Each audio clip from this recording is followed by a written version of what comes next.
laughing at me scrambling to get ready before the timer went down, Ryan? Or No, I wasn't paying attention. I was just like, okay, like I forgot to share it this morning. I was like, okay, let's get to it, and we're gonna do that right now. We'll actually get that done. But okay, yeah, man. So let me ask you this: you share on your phone, not your computer. Yeah, always on my phone. Always on my phone. See, that's why I'm messing up, because I keep going to it, and every time I go to it on my computer, when you actually click on it, it brings you right to the live, and that's when the double sound comes in, and my head starts going, "Who the fuck am I listening to right now?" And so that's where I get.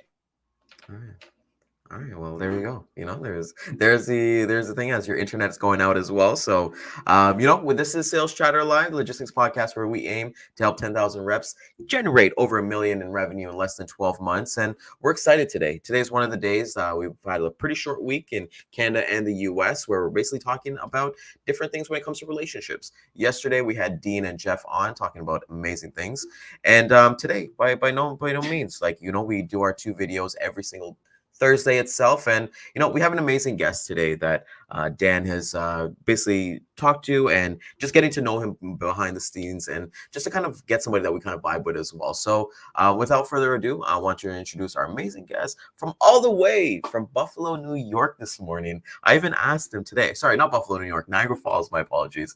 And I was wondering if Niagara Falls is as good on the Canadian side, is as good in the New York side, but he'll let us know. So we want to welcome once again Sidney Tarver over to Sales Chatter Live. Good morning, brother. How you doing? I'm doing well. I appreciate you for having me on the platform. Thank you.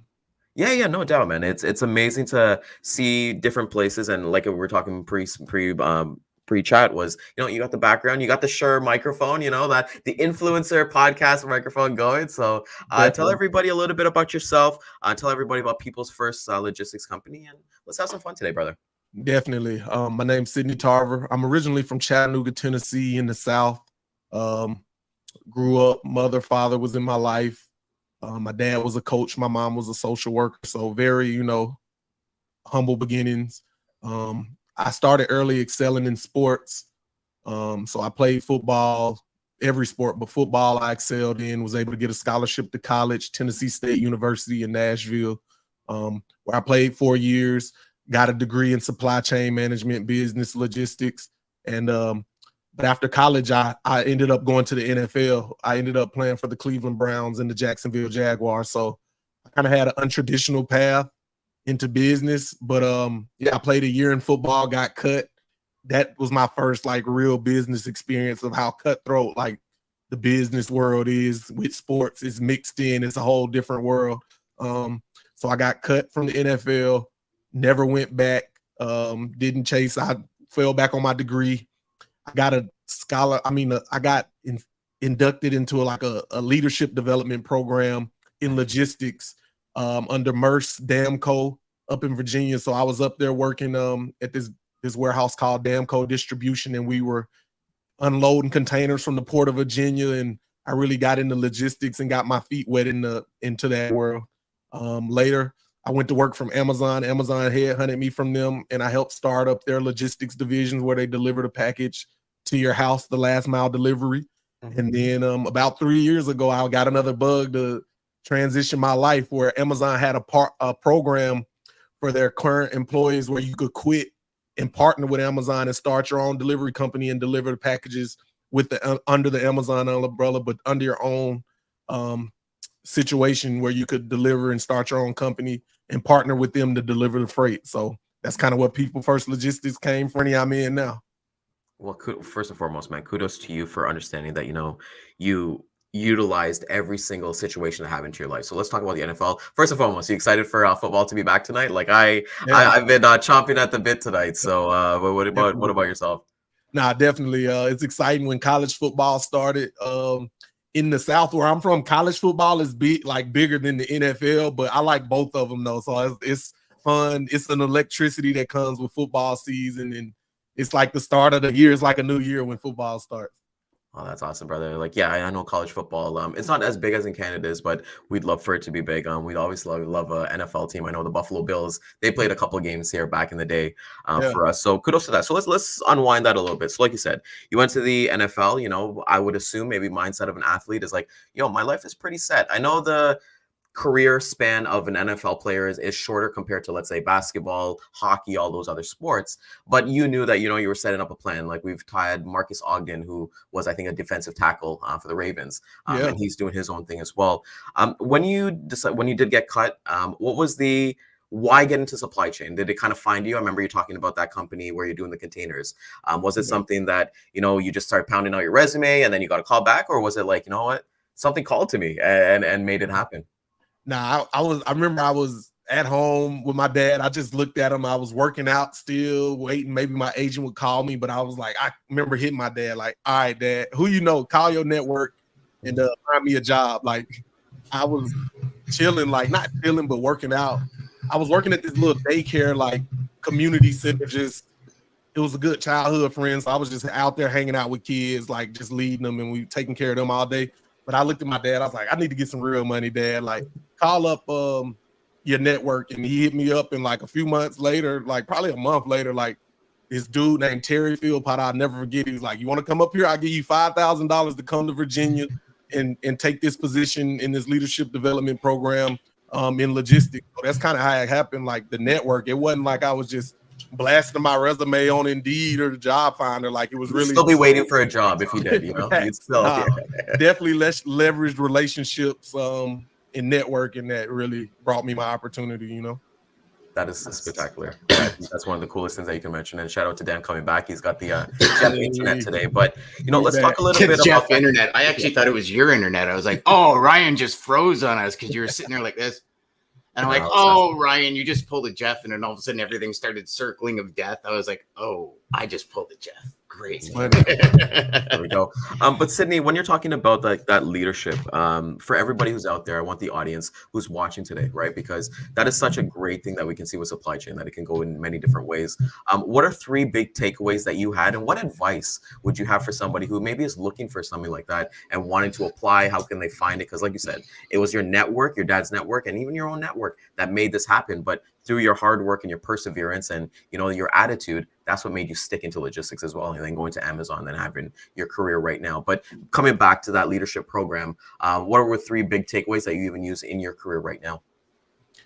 It's everything. They taught me the customer, just how to deal with customers and different clients and interact, and having a great relationship with the customers. Because even if you have a great relationship, if you make a mistake and you're just hold yourself accountable with whichever way it goes, usually they'll understand. If you have a great relationship and you make a mistake, it's no hard feelings. It's just, hey, I messed up this business. It cost me X amount of dollars. You just pay it or hold yourself accountable and make it good. And the relationship still buds out of that. So customer relationships, teamwork with logistics, working on docks and different work. You're managing teams of 50, 100. It's whatever. It's big teams, kind of like sports. So that I'm used to being around a lot of people, a lot of different attitudes and egos, and just managing that type of deal and dealing with people, because a lot of people are scared to deal with people, in logistics. And these people are making the world go around. Back when I was working in the warehouses, we were paying people $8 an hour to unload hot containers of Walmart boxes. Like, so these people they mad and frustrated in life. So you have to kind of understand what they're going through, where they're at in life, and be able to talk to them and still lead them to get the job that you need to get done. So they're dealing with various attitudes. And then finally, just the grind, man, being consistent. The next day counts in logistics. Yeah, it just keeps going. Like, no matter what you feel, a ship, a truck, or something is going to hit that dock. You're going to have to unload it, whether you're tired, whether it's snowing, whether you're raining, whether you're in a hurricane. These packages never stop coming. So the grind, you got to stay consistent, show up every day, and you got to put the past behind you quick, just like in football. If you have a bad play, get it out your mind, move on to the next. If you miss unloading important containers yesterday, you can't worry about that, because 100 more containers are coming today. Like, you got to move forward and process fast and keep pushing forward every day. That's you bring up such a valid point when it comes to, like in football, when you have a bad play, move on. In golf, when you have a bad shot, it takes some people a couple of holes to move on. Same thing in any sport. where you have a really bad play, you might have a bad, like any kind of your next shift, your next on field. You might suck at that point because mentally you've been destroyed because of the bad play until you kind of get back into it. How would you suggest that somebody goes from, having a really bad day to kind of, bustling up and getting a better day tomorrow, or even an hour from now, or even 5 minutes from now? It's various things you can do, but I would tell people to study neuroscience. It's breathing techniques, it's stretching, it's different little methods you could do to just clear your mind instantly and kind of factory reset your body to get clear. Or just, I've heard people like just count to 10, go outside, count to 10, take a deep breath, things like that. But really, it's breathing techniques, neuroscience, really study the body and the mind. And it's various ways to instantly reset your body, different breathing techniques. So I would suggest people look into that. And don't take yourself, be able to laugh. Don't take things so serious. I just come from the mind frame, like, we all gonna die one day. Mistakes happen. Like, just be free, be flowing.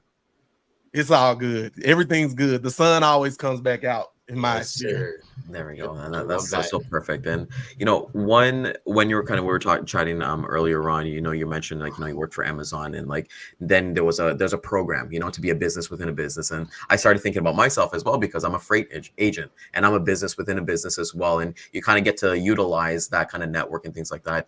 For yourself at People's First Logistics Company, tell the audience a little bit about, I know, like you mentioned, it's about the packages. Like, do you have a team? Is it kind of like you solo right now, kind of running the ship? What does a day-to-day kind of look like at People's First Logistics Company? People First Logistics, we actually probably queuing up to leave right now. I probably have a team. We lost, but my highest team of drivers, I probably had 100 employees in one time. So right now we're probably at 60. We probably had 60 drivers. I got about 5 support staff, and then I got like 3 virtual assistants type deal. So we probably running about 75, 80 people right now. As peak season comes, as you know, we're going to ramp up, probably be back up to 100 people, 50 trucks, Sprinter vans, and that's kind of what big scale operation. But a day-to-day, I would go through probably at 11:30, have a stand-up safety meeting, debrief. Hey, guys, this is what's going on. Talk with my team, smile, shake hands, kiss babies, kind of ask them what they're seeing out on road, talk to them, politic. I'm the good guy though in my company. I let the other people be mean. I treat my people, hey, how you doing? What's up? Y'all want some donuts, coffee? What y'all need? Do we need some new devices? What are y'all seeing out on the road that can help y'all do better? And I just go buy it and bring it to them. So I'm kind of the good guy at the job. When I come around, it's good. We're going to get some gift cards. We're going to have some fun. We're going to slap hands, high five. But yeah, startup meeting, debrief, go load up. And that's really our sprint. We sprint into the day, because the other day I could be virtual. We on the road, so there's no need for me to really be anywhere physical. Just checking my computer, making sure the routes are going down. But I have a team of dispatchers who does that, and I'm pretty much just big picture. How many vans are we getting fixed? How many's down? How many oil changes do we need? Just the big picture. How many people are we hiring a day? I kind of just monitor every aspect of the business that needs to be taken care of. So yeah, that's my day to day pretty much. I got a personal question, more along the lines of like Ryan and I and a couple of our business partners are at this point. How do you like the virtual assistants versus in-house teams? I'm gonna tell you about it. I had to make this chance. I had an employee who kind of had me handicapped on my HR compliance side. I started the company with him, but 2 years in, it kind of turned into a monster. So they thought that I needed them, and then I had to pivot.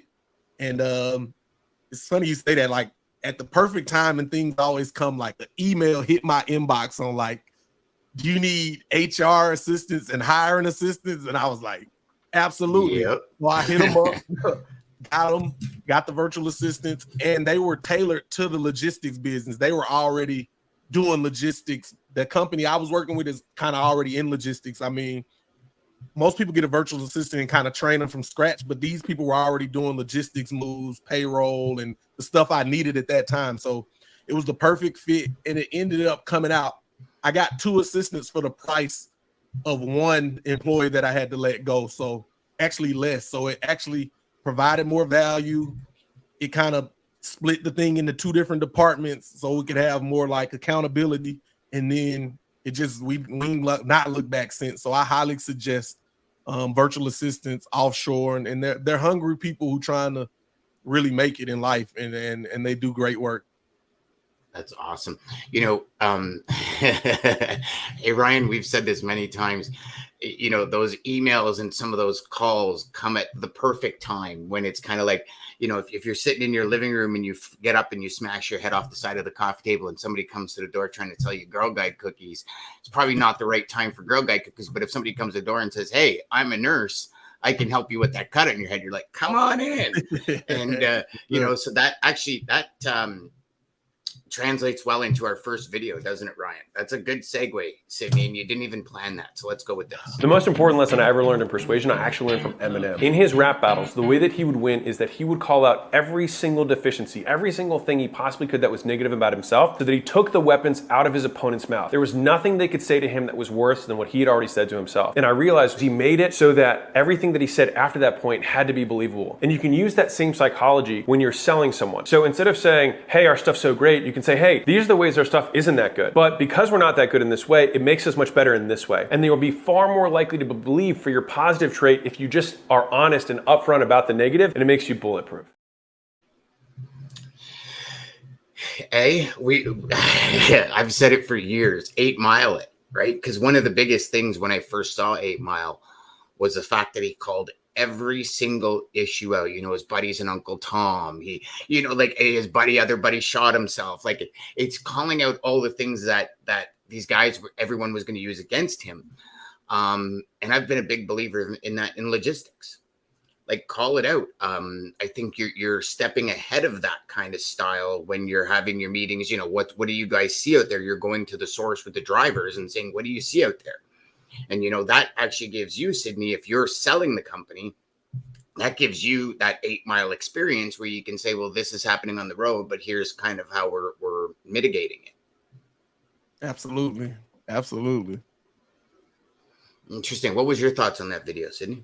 Now, I like Alex. I study about a lot of his stuff, but yeah, if you lay it out on the line in the front, like either people are gonna like you or they don't like you. Like you only got one choice, but this is me and this is how I'm showing up every day. So yeah, I really like that's a good guy to study. If people out there listening, like definitely get in your Alex Hormozi bag and just eat up everything, consume his content, because that guy really knows what he's talking about. But yeah, laying out, I have nothing to hide, being an open book will get you very far in relationships, business, whatever you want. Say it in the beginning. Don't hide or kind of lay it out on the line in the beginning. Either you're going to get the deal, not get the deal, or you might get a good relationship because somebody can relate to whatever problems or whatever you're saying. Somebody can help you with it. So I'm a absolute 100% firm believer in that model that was just shown in the video for sure. Yeah. Or they're going to say like, wow, that's pretty forthcoming. Yeah. Intriguing. Let's chat more. You know what I mean? That kind of thing. For sure. Yeah. Ryan, what do you think, brother? I know you saw it this morning, but yeah, it was good. I've seen it before too, and yeah, I think it's with anybody in sales, and just as Sydney was saying, like relationships it's outside of logistics too. Like your family, your friends, your inner circle too, like even your friends too, like friends that you've outgrown. You're like, okay, well, let me tell it all on the line. Like I don't want to kind of let this lie kind of keep going through. So I think in terms of like when we're talking about transactional like relationship, you kind of be vulnerable, and I think that's one of the key emotions from this is being vulnerable. So anybody who's watching there as a logistics sales rep, don't lie and say that you have assets when you truly don't. Customers will be more appreciative. Yes, it might be a hard no, but at the end they provide the benefits rather than saying like, hey, we are asset based, and you don't have an asset, and then you can kind of make lies and different things like that. So never get caught up in lies and just truly be yourself, because when you're yourself, you never have to lie or like think on the spot about what am I going to say next, because it's natural to you, right? So great video, and as Sydney says, Hormozi, awesome. Yeah, and not only that, Ryan, you bring up a great point. Saying you have assets when you don't, or trying to use the oh yeah, but we have a relationship with 3 or 4 people, so 3 or 4 companies, so it's like we have assets. You're actually going to get found out no matter what, sooner or later down the road, right? So it's not going to do you any good or anyone on your team or anything any good, because here's the thing. I don't know about you guys, but I'd much rather take a hard no and realize they're not my ideal client and move on and find somebody that is and do business with that person for years instead of months, as opposed to saying what everybody wants to hear just to get business from them to lose it in a month. Right? Because it's like you guys both know. And Sydney, you know, you're working as a business. Ryan's an agent. I was an agent. I was in a company. I was on my own. Ryan was a salesperson in a company instead of an agent. Now he's on his own. You know, Sydney, you got almost 100 mouths to feed. Yeah. You know, so your ability to feed your team is directly aligned with the honesty, integrity that you put forth to your customers. And if you were to, you know, not going to say lie, but, you know, not stretch the truth, I guess, right? These customers aren't going to be around long term. And that's not a good business decision for you trying to feed so many people. Right. Nah, definitely. The fake it. I'm not a fan of fake. You hear fake it till you make it. I'm definitely not a fan of that school. And I go to a boxing gym out here. It's funny you say that. We get guys who come into the gym and I've had 10 fights, whatever they fights, and then our coach at the gym gets our boxers. He's like, oh, okay, you think he throw them in the ring and they just get beat. Like you can know instantly, like they beat the crap out these dudes, and we just in there cracking up like, dude, never come back to the gym anymore. Like that's kind of how I see people like faking their business. Like it's really the easy to get found out if you're lying about whatever you got going on, and people gonna call you bluff at all times. So you better be doing exactly what you're saying you're doing if you want to have good relationships and good transactions, everything. Because it's the information age. It's so easy to find out if somebody's lying or not, or a reference. Everybody knows somebody or knows somebody. Like it's really close. So you should be accountable and truthful and stand on your word. Absolutely. I love that when you said in the gym, they kind of throw them in the ring and you know, let's get a baseline to see where you're at. I remember as a 15-year-old, I was red belt black stripe in Taekwondo. And I remember going into a Taekwondo facility just before COVID. And the guy was like, okay, so what kind of training have you had? I said, you know, honestly, consider me starting out at like ground zero. I was a red belt black stripe. He's like, oh, well, I said, yeah, but like I was 11 and 12 years old, right? Like that's eons from where I am. Not to mention my legs go about a quarter of the stretch of what they used to go, right? So I'm not coming in here, brother, looking for, you know, to be treated like a brown belt or something. Like treat me like a white belt, because I physically and mentally need to get back up there. And, you know, it was interesting because the sensei looked at me and he said, wow. He said, like, normally people would come in and say, you know, oh, yeah, I was red belt black stripe. And, you know, it's been a few years, but I'm good at it. He goes, and I actually watched them hurt themselves. Now, if you take that and translate it into business, right, most of the time in business, as we grow, we've never been there before. Right. So it takes that learning experience, learning from people like yourself, learning from Ryan, learning from the audience, learning from, you know, the quote unquote gurus, you know, that there's different ways to do it. And what we knew 10 years ago is not the same case today. I mean, you think about nutrition as a whole 10 years ago compared to today, right? Like completely different industry, completely different field. You look at weightlifting, bodybuilding, exercising in general, kickboxing, CrossFit, all these different things. 10, 15 years ago, they were different. Right. You know, and that, like you said earlier, that pivoting is essential when it comes to your business and your team. What do you find the biggest challenge when you have to pivot? Do you find it team members kind of pivoting with you, or re-engaging the team on the new goals and dreams and ambitions? What do you find kind of the biggest challenge in that area? The pivoting, I feel like pivoting, like knowing for me, like just my life experience, I feel like taking steps. Sometimes you have to take steps backwards or go backwards to, you know, settle down, slow it down, and then formulate your plan and then hit it back 100 miles an hour. Like I'm a person, I go 100 miles an hour and everything. I'm always trying to learn something new, but that's not the right way. Sometimes you got to sit down, quiet your mind, and really pick the best path going forward. And that might mean losing some employees, losing some business, cutting back on some contracts just to, okay, yeah, I could do this contract, but that doesn't really align with my vision because I'm trying to go here and this really just distracting my time dealing with these people. Listen, let me cut the fat, and then push back forward, back full speed ahead of steam type deal. So yeah, that pivoting. But the team also, they don't understand. They think the worst of the worst if you telling them, hey, we about to move. They're like, what? 20 miles down, I'm about to quit. This is the worst. Like, how could you? They think it's the end of the world sometimes, but it's just a pivot. We just going to another place, and whoever coming, whoever not, I wish you the best. I love that. I was thinking there was going to be some, crazy answer, but it's you hit the nail on the head. You 8 miled that shit big time. I can't do complex. Like sometimes I talk to business people and they saying, like I talk to tech people and they telling me this stuff. I'm like, how can you explain this to a third grader? Because I don't know the mainframes and I could just give me a concept of that, paint me a picture, and then I'll understand it. So simplicity works best for me.